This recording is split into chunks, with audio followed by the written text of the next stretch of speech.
Mukhang malapit nang matapos ang pananatili ni Kevin Love sa Utah Jazz. Ayon kay Mark Stein, posibleng humiling ng buyout si Love upang makalaya sa rebuilding situation ng Jazz lalo na ngayong pinalaya na rin ng Utah si Jordan Clarkson.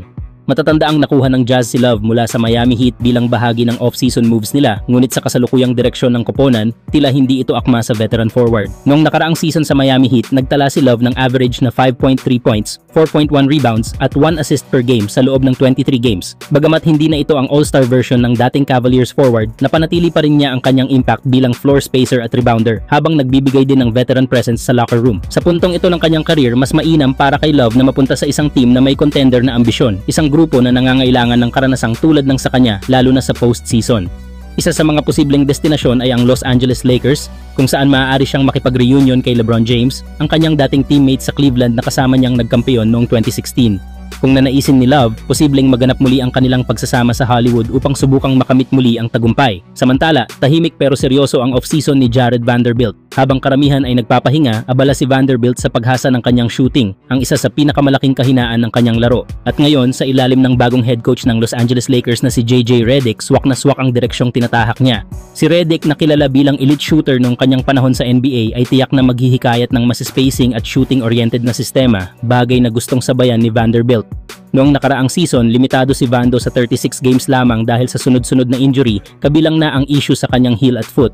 Ngunit ayon sa mga ulat, fully healthy na siya ngayon at ito ang unang pagkakataon sa 2 taon na makakakumpleto siya ng buong off-season training.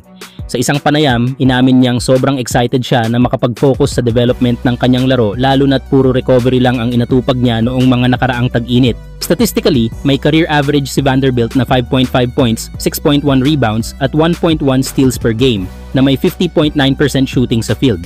Subalit ang kanyang outside shooting ay nananatiling malaking butas, lalo na noong nakaraang season kung saan bumulusok sa 28% mula sa 3-point line ang kanyang performance. Dahil dito, madalas siyang iniiwan ng depensa sa perimeter, dahilan kung bakit lumiliit ang spacing kapag siya ay nasa loob ng court. Pero kung magbubunga ang kanyang shooting workouts ngayong off-season, posibleng magbago ang takbo ng kanyang karera. Ang pagkakaroon niya ng kahit katamtamang shooting threat ay magbibigay ng mas maraming flexibility para sa Lakers, lalo na sa opensa ni Redick na inaasahang magiging mas modern at mas spread out.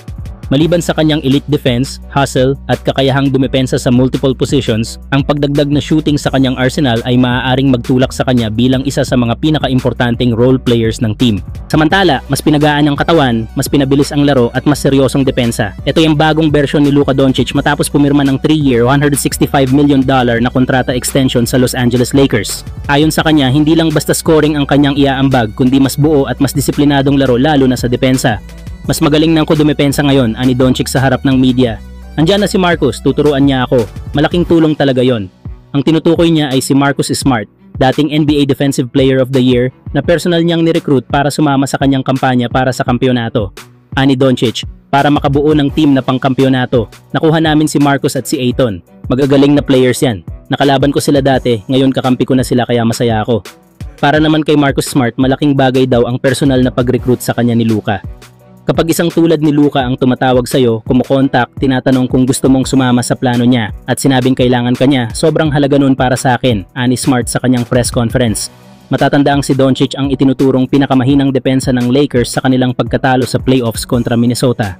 Ayon sa analyst na si Mike Jagaki, isa ito sa pinakamasamang defensive performances na nakita ko sa isang must-win playoff game. Pinuntirya raw siya ni Anthony Edwards at Julius Randle dahil sa malapad na base, mahinang footwork at mabagal na lateral movement. Dagdag pa niya, hindi siya makatayo sa zone defense. Kapag na-late siya sa rotation, automatic basket, walang resistance, walang urgency. Kaya ngayong off-season, kitang-kita ang pagbabago sa approach ni Luka. Hindi na siya umaasa lang sa kanyang offensive brilliance, kundi tinatanggap na rin niya ang responsibilidad sa kabilang dulo ng court. At kung totoo nga ang sinasabi niya na mas seryoso na siya ngayon sa depensa, malaking tulong ito sa Lakers na gustong bumuo ng contender sa bagong era ni Coach JJ Redick. Hindi na ito yung Luka na puro highlights lang. Ito na ang Luka na gustong patunayan na kaya rin niyang dumepensa sa pinakamataas na level sa tulong ni Marcus Smart, DeAndre Ayton at ng buong bagong Lakers system. Kayo mga idol, sa tingin niyo ba magiging elite defender na rin si Luka ngayong season?